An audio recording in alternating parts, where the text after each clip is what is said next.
이어서 강의 시작하겠습니다.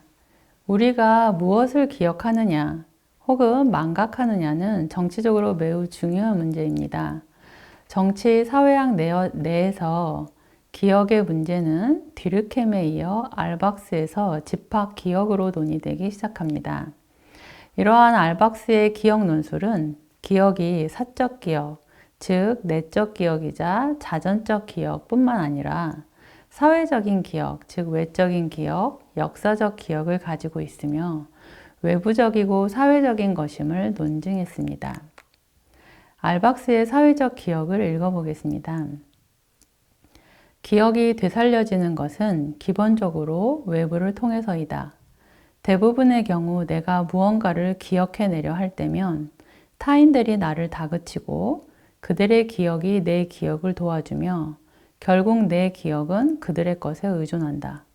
이처럼 여러 집단 및 집합적 사고의 흐름 속에 자리 잡음에 의해서만 사람들은 기억을 한다. 기억은 사회 속에서 얻어지며 그것을 되살리고 인식하고 배치하는 것도 사회 속에서이다. 그리고 이런 모든 의미에서 기억은 하나의 사회적 사실인 것이다. 북한이 취하고 있는 역사의 논술, 기억의 논술은 이러한 사회적 기억을 인위적으로 만들어가는 과정이라고 할 수 있겠습니다. 그리고 그러한 시도는 다른 무엇보다 시각적인 장치로 확대 강화되는 것이죠. 예를 들어 일본의 다카시 후시타니는 화려한 군주에서 그동안 당연하게 여겨온 관습, 관행이나 상징, 의식, 제도 중의 일부가 비교적 근래에 발명된 것이라고 말하는 것은 특이한 일이 아니라고 말합니다. 그러면서 이제껏 무비판적으로 수용해온 이런 전통의 상당수가 사실은 인위적으로 발명되었다는 점을 집중적으로 조명하고 있죠. 그리고 체인벌리는 새로운 종교의 발명에서 일본의 지배 엘리트가 일본 국민과 세계를 상대로 미카도, 즉 천황 숭배와 일본 숭배라는 일본의 새로운 종교가 옛날부터 있었던 것이라고 납득시키려고 하지만 실은 아주 최근에 발명된 것이라고 주장했습니다.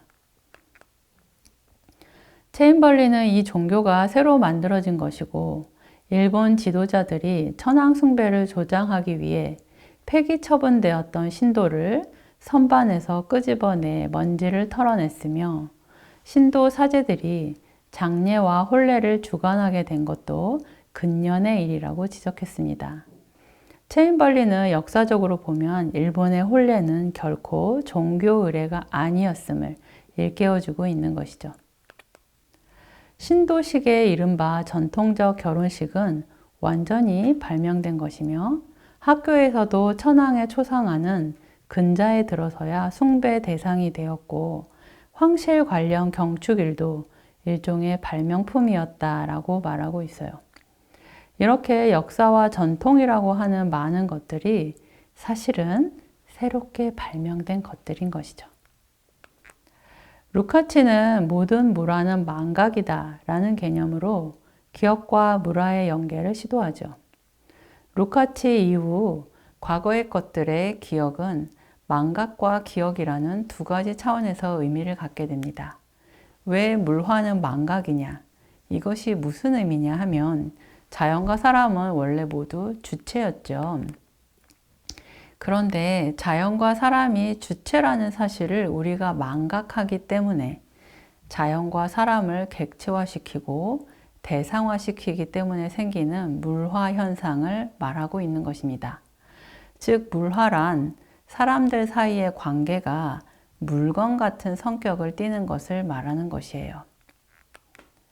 사람이 자연을 그리고 사람을 대할 때 그들이 주체라는 인식을 까먹고 물건같이 객체화하고 대상화하여 대한다는 것은 자연 지배를 그리고 더 나아가서 인간이 인간을 지배하는 것을 정당화하게 되는 근거가 되는 것이죠. 그래서 물화 현상에는 망각이 작동한다고 하는 것입니다. 우리가 보통 기억의 정치학이라고 표현하기도 하는데요. 이 물화 현상이 보편화되고 있는 사회에서는 기억이 정말 중요한 개념이 됩니다. 왜냐하면 정치적으로 우리가 무언가를 망각하도록 만들어가는, 은폐하는 정치적 장치가 작동하고 있고, 다른 한편으로는 무언가를 새롭게 기억하도록, 즉 전혀 없었던 것을 기억하도록 만들어가는 정치적 장치가 작동하는 것이죠. 기존의 것을, 과거의 것을 자연과 인간이 주체임을 망각하기 때문에 사물화되는 과정을 겪게 되는 것입니다. 근대 정치에서 이성 중심의 사유가 확장되면서 인간이 자연을 정복하고 지배하려는 담론은 확대되어 왔습니다. 예를 들면 볼프 후버의 큰 다리가 있는 도시와 같은 풍경화는 기술을 통한 자연의 극복이라는 모티브를 보여줍니다. 그러니까 도로, 다리, 가로수길, 도시 이런 등의 건설과 개발이라는 자연지배의 정치적 의도를 드러내는 것이죠.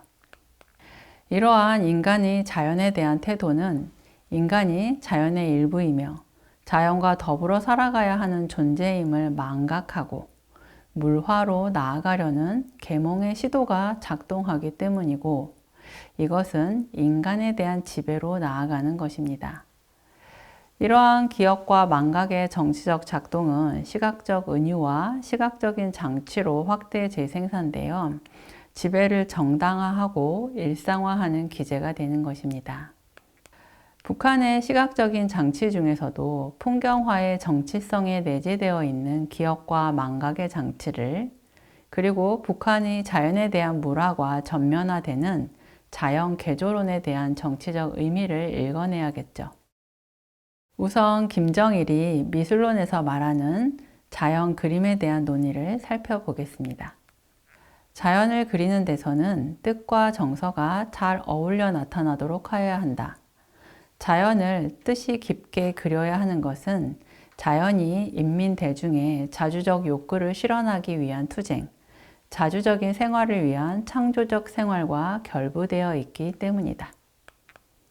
사람은 자연에 작용하여 그것을 개조하고 정복하여야 자연의 구속으로부터 해방될 수 있고 자주적인 생활을 누릴 수 있는 물질적 조건을 마련해 나갈 수 있다 라고 말하고 있죠. 김정일은 자연을 뜻이 깊게 그려야 한다고 강조하는데, 이것은 일반적으로 생각하는 정서와는 달리 인민 대중의 자주적 욕구를 실현하기 위한 투쟁, 창조적 생활과 결부되어 있는 것이고, 더구나 자연을 개조하고 정복하는 입장에서 자연을 바라보고 있다는 것을 알 수 있습니다. 더 나아가 미술가는 시대의 요구와 인민의 현대적 미감을 구현한 혁명 전적지와 사적지, 조국의 아름다움을 뜻깊게 보여주는 절승경계, 우리의 사회주의 현실을 반영한 풍경화를 많이 창작하여야 한다 라고 쓰고 있습니다. 그래서 북한에서 의미하는 풍경화는 혁명 전적지, 사적지이거나 조국의 아름다움을 강조한 그림이어야 하는 것이죠. 따라서 풍경화는 정치적이며 이 또한 기억과 망각의 정치적 장치로서 작동되는 것입니다. 이번 차시는 여기에서 마무리하겠습니다.